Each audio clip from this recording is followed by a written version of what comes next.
Hi, this is Cecilia from Tarot by Cecilia, and today is Monday, November 19th, 2018. The tarot card for today is the Knight of Cups. Well, here he is, our knight in shining armor. Or is he? I need to remind everyone that Mercury is retrograde through December the 6th, and Venus is only newly direct and still in shadow, and that won't clear out until like December 18th. So what to make of this guy when it comes to the love department? Well, if you don't want to be serious about it, it can be pretty much anything. You know, there can be a romantic interlude. There could be someone coming your way that you've known from before who maybe initiates a new conversation. I don't think the timing is the best. I mean, here we are with the holiday season upon us, and too many people tend to fall into that needy trap of, I don't want to be alone for the holidays. So when someone shows up, they like invite them on in. And then by January 2nd, they're like, oh my God, what did I do? And then back to being alone and crying over it come Valentine's Day. So it's like a vicious cycle, in other words. But anyway, let's get away from that for a minute, because what I'm really thinking here is more about your quest for your hopes and dreams, all right?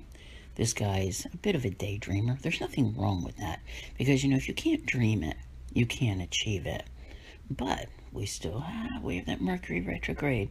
We have that shadow coming up, right? But we're right in the thick of Mercury retrograde at the moment. So what do you do as you try to pursue your hopes and dreams? Are you even having a realistic view of them? Now, here's another thing that I want to remind everybody of, because it doesn't get as much play where everybody's talking about it. But every year, Neptune retrogrades. And it's going direct on the 24th. And of course, it's still hanging out in the home sign of Pisces, the dreamer, right? Yeah. This week, pay close attention, because if you haven't already noticed it, dreams may very well be off the charts. You know, this guy is more of a daydreamer, but that doesn't mean nighttime, daytime, whatever it is. Pay attention to those dreams and what they mean to you, and how you're going to proceed forward once Neptune goes direct on the 24th.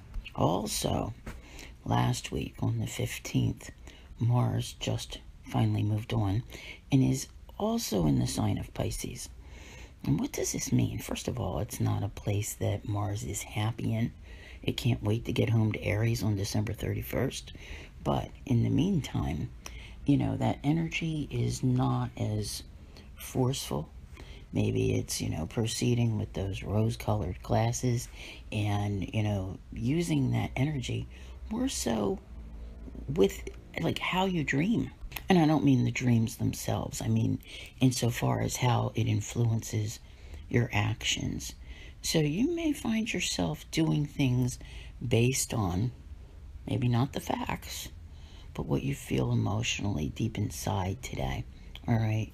You know, keep that in mind, you know, what you're doing, because, you know, it can either work or it may not work. If you want to use this energy to go spread love and joy for the holiday season, that's a great thing. But I don't feel like it has that oomph, which is funny, because today the moon is in Aries, and Aries wants to go, go, go. And yet it feels like it's being tempered with this more laid-back Pisces energy that wants to take the scenic route, all right? If you ever look at, you know, line up a bunch of Knight of Cups cards, you will notice that the Knight is never taking a direct path, the Knight of Cups, okay?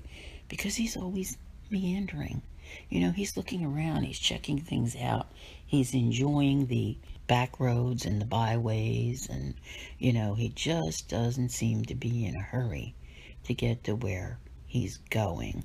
So I think that, you know, watch what you do today. It's not to say that it's wrong. It's just that your response, your actions, your energies may come from a more emotional place, even though the moon is in Aries. And I'll be honest with you, this can be a good thing, because the Aries energy can be a little forceful and the Pisces energy is not. So perhaps it tempers it and finds a nice medium, something there that just feels good, and I think you can enjoy it. It doesn't have to be about love. It doesn't have to be about hopes and dreams. but it can definitely be about seeing things through.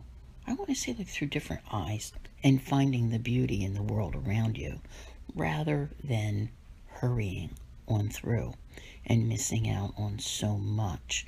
Now, I want to remind everyone, because this is a really busy week and it falls during holiday season, mind you. We have the sun entering Sagittarius this week, and we also have a full moon in Gemini coming up, and of course I already mentioned Neptune going direct.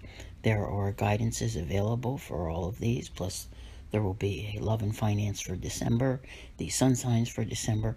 These are all coming out, and it's been difficult to place them to accommodate all of your schedules, but you can find them over on Patreon or on Facebook through my members only area. If you've never listened before, you can try out the first month for only $1, and you just click on use app at the top of the page to get signed up. There's plenty there to listen to help take you through this holiday season and beyond. In the meantime, I say embrace this vibe today, because it feels good. It feels like a good way to start the week. It's not as serious a week as some. While the sun remains in Scorpio, yeah, I think there's still pleasures to be had along the way. So I want to thank you all very much for listening. I'll see you here again tomorrow, and as always, have a great day.